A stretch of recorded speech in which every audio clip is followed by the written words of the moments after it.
Hello and welcome to Eye on Africa, France 24's program focused on the continent. I'm Charlie James, and these are the headlines.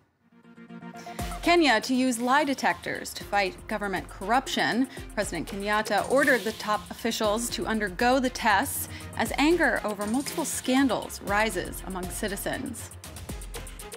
Muslim militias in the Central African Republic's capital say they are protecting residents, but confrontations with security forces have become a deadly crisis. France 24 speaks directly with fighters in the PK5 neighborhood. And critically endangered mountain gorillas show an impressive population increase. A recent count reveals there are now over 1,000 of the animals in the wild. Our top story right now, Kenya's president has ordered top government officials to take lie detector tests as part of a corruption crackdown, pledging those who fail will be suspended. Uhuru Kenatta said the tests will determine employee integrity and are just one part of his plans to deal with the problem. His comment came one day after Kenyans across the nation protested against government corruption. Dozens of civil servants are facing charges over the alleged theft of nearly $80 million worth of funds from the National Youth Service Agency. And now to the Central African Republic. Bangui's PK5 neighborhood is a Muslim enclave in the majority Christian city. So-called Muslim self-defense groups there claim to protect Muslim civilians against ethnic cleansing, but have also been in a deadly battle for control with UN peacekeeping forces. Our reporter James Andre met with a local warlord accused of committing atrocities. At the end of a small alleyway in Bangui's Kilometre 5 district, General Force gives his fighters a morning briefing. This local warlord and his men say they're in charge of securing this neighborhood against all exterior threats. They control a piece of the Central African capital and have no intention of giving up their weapons. To disarm us, there needs to be a negotiation. We must be offered reintegration. But we don't trust anyone. Who are we supposed to surrender our weapons to? If we give our weapons up, everyone will be killed. Residents aren't all comfortable with the presence of this so-called self-defense militia, especially since the so-called protection comes at a cost. For 5 years, this country has been abandoned. Kilometre 5 has been abandoned and left to our self-defense militia. If we racket people, it's perfectly normal, absolutely normal. The phone rings. It's the UN peacekeeping mission informing General Force that they plan to patrol Kilometre 5. No, Colonel, there's no trust, none. There's no trust between you and me. I don't trust any security force. You must avoid patrolling here to avoid further trouble. On the 7th of April, the MINUSCA and the Central African Police organized a raid, codenamed Operation Sukula, to capture General Force. They failed. At least 3 people died, 50 were injured, including 10 UN peacekeepers. Now, General Keita is even more determined. He has committed so many monstrosities. The force is finished. I don't know if people around him talk to him. I don't know if it will be today, tomorrow, but the international community is going to get him. Business has been extremely slow here at Kilometre 5, Bangui's main market, ever since violence broke out in the wake of Operation Sukula. And things are not likely to get any better before the state and the MINUSCA managed to re-establish their presence here. Burkina Faso's parliament has abolished the death penalty, adopting a new penal code that removes capital punishment as a possible sentence. The country's justice minister said the revision paves the way for, quote, more credible, equitable, accessible, and effective justice. The last known execution in Burkina Faso was in 1988, but the death penalty has remained in the criminal code until now. Female lawmakers in Zimbabwe are outraged at a male colleague for referring to them as bench warmers. Temba Maliswa said most of the female MPs who hold 60 special seats do nothing, and that the only thing they contribute is, quote, nice makeup and nice wigs. He made the comments during a debate on the welfare of war veterans. His colleagues have called his speech unparliamentary, and Maliswa left Parliament with women MPs hurling insults at him. We're now going to take you to a village in northern Kenya that is exclusively for women. It started as a refuge for rape survivors, but has become a home for any woman or girl escaping sexual violence. Mapukori seems like a regular village in Kenya's Samburu district. But it isn't. No man lives around here, only women. A community founded 20 years ago by 3 women. Nepi Lelegwini was one of them.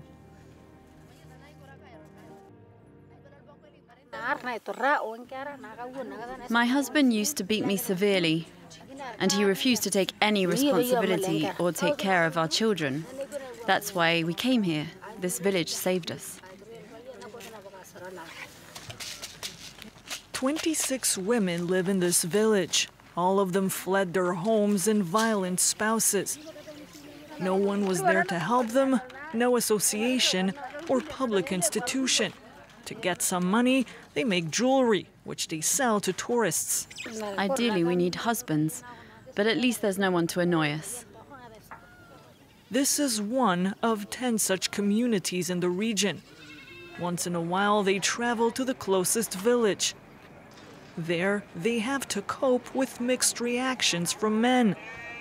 Some are hostile and opposed to the exclusively female community. It's bad for women to live alone.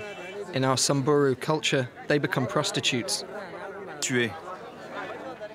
A typical reaction in this traditional society of Maasai warriors, where men believe women should stay at home and take care of their children. But others have come to accept the women and do business with them. Is this goat healthy? Can you sell it for $50? Previously, very few men could agree on that. But now, you see, they are starting to let things go because the world is rushing towards a different situation. You see, they also need to get women to feed them. Kenya's parliament voted a law in 2015 which calls for the creation of shelters for women and their children. 3 years on, the legislation has yet to be applied. That's why for now, these communities are their only solution. Their children attend a school nearby, hoping for a better future in a country where many children are forced to work to help their families. It's one of the biggest stories out of France this week. In 30 seconds, Malian migrant Mamadou Gassama went from complete unknown to national hero after saving a child in peril here in Paris.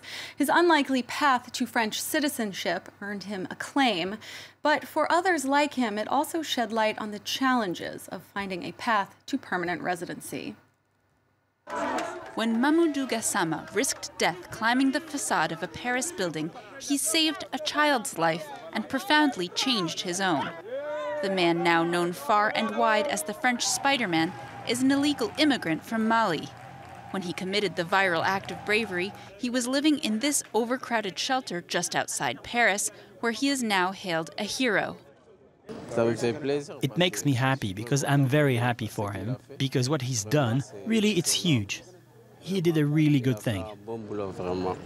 Gassama arrived in France in 2017 after crossing Libya and Italy. Now he's just months from obtaining French nationality, a thank you gift from President Emmanuel Macron. But for some who are on the quest for French papers, Gassama's success is a frustrating reminder that sometimes luck is everything. What he did, I hope to do it someday too. If I had the occasion to save someone's life like that, I would do it as well, because I'm in his situation too. Migrant aid workers helping people like Gassama face administrative hurdles see Macron's gesture as a PR stunt that does nothing for the tens of thousands more like him.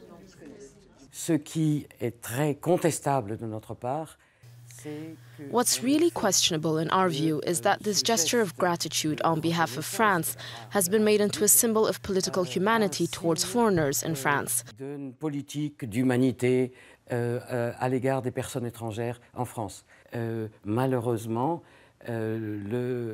Unfortunately, the reality is that these policies are more and more repressive. Macron himself has said that Gassama's naturalization is an exceptional gift in an exceptional case. And with some 300,000 people living illegally in France, many face a climb to citizenship that could last a lifetime. And finally, great news for one of the world's most recognizable animals. A new census reveals the endangered mountain gorilla population has risen above 1,000, a dramatic increase of 25% since 2010 for the wild species living in Central Africa. This spike in number follows the introduction of park guards, veterinary care, community support projects, and regulated tourism. We'll leave you with these images. That's all for this edition, but do stay with France 24. Julia Kim's up next with more news.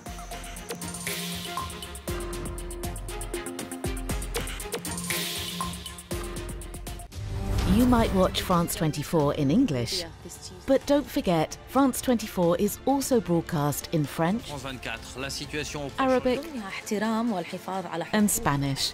Muy buenas tardes, bienvenidos a las noticias de France 24. Available on cable and satellite systems and online media in France and around the world.